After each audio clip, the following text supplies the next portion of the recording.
Hello! This week I'm going to go over one of my favorite travel apps. It's the XE Currency Exchange app.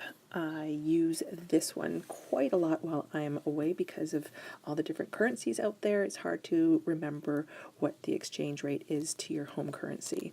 Then I also use this to help me pre-plan my trip as well. So if I am booking stuff online in the foreign currency, I'm able to quickly figure out how much I am paying in my home currency. So let's get into it. So you want to tap into the app here, and this is what the main screen is going to look like. Yours probably, when you first initially open it, will not have as many currencies listed.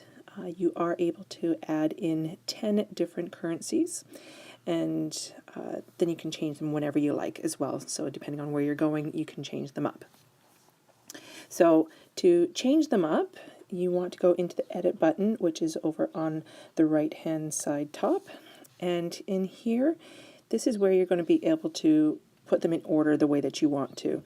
So in order to put them in a different order, what you want to do is you want to tap the three, or not tap, but you want to press the three lines of the one that you want to move. Say I want to move the Great British Pounds one. Tap it, hold, and then you just move it up or down depending on where you want to move it. And you can do that with any of the ones that you want, and then just keeping them all the way, you can hold it all the way to the top and then bringing it down to wherever you want it to be. Now, to add a different currency, I'm first going to have to delete one of my currencies because I have 10 already. So right now I think I'm going to delete the Mongolian one. So basically you want to tap on the red circle with the line on the far left. So you tap that, the delete button comes up, you press delete, and it disappears. So to add another one, you want to tap on the plus sign that's at the lower right hand side. And then you can go through and determine which one you want to add. You can also search for it in the search bar. You can just type in whichever one you want there. I think I'm going to go to the Malaysian one. Let's go to Malaysia Ringgit. And you tap on it, then you press done, and then it'll appear at the bottom of your list. Once you've added all the currencies that you want, you press done over at the top right, and you go back to the main screen. Now, the one in the dark blue is the currency that you are changing. So I have in here the Canadian dollar, so I have just $1 just to see how much it is in the actual other currencies, and it'll list it in every single currency. So what $1 Canadian is in US, in the euros, in the pounds, and so on.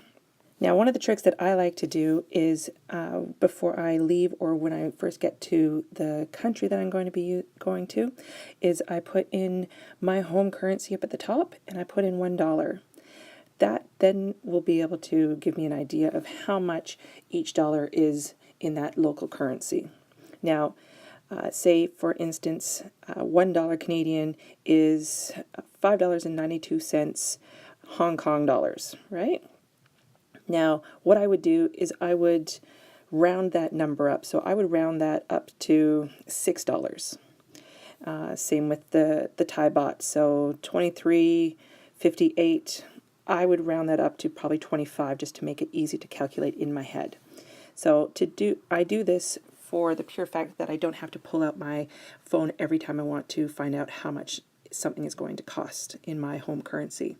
So I put it onto a rounded number, plus or minus, and then I can figure out easily in my head how much something is going to cost in that country. And you know, basically, it's going to be plus or minus a little bit of that exchange that you do in your head, but it gives you a quick idea of how much it is without having to pull your phone out all the time.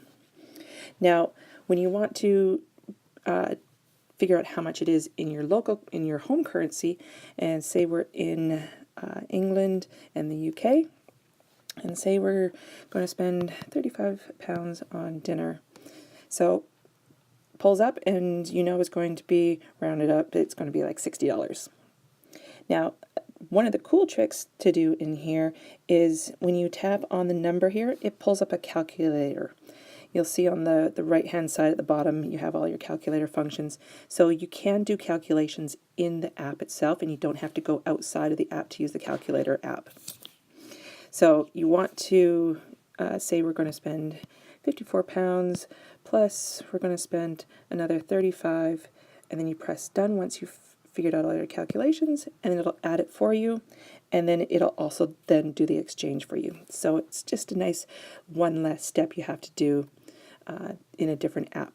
The exchange rates on here are real time, so these are really up-to-date conversions. So you're going to find most of these are going to be pretty similar if you use your credit card or if you take money out of bank machines. The only thing that is going to be a big difference with those is if your credit card has a foreign transaction fee, or if you have to pay some fee for using the bank machines. I don't use any of the other functions just because I only need it for this. So this is just a quick tutorial and something that I think you would find very useful when you're traveling. If you do have any questions, write them below. If you want any tips and tricks and learn more about travel, please visit our website at launchyourtravels.com. And thanks for watching. I will see you next Monday. Hope you have a great week. Bye-bye.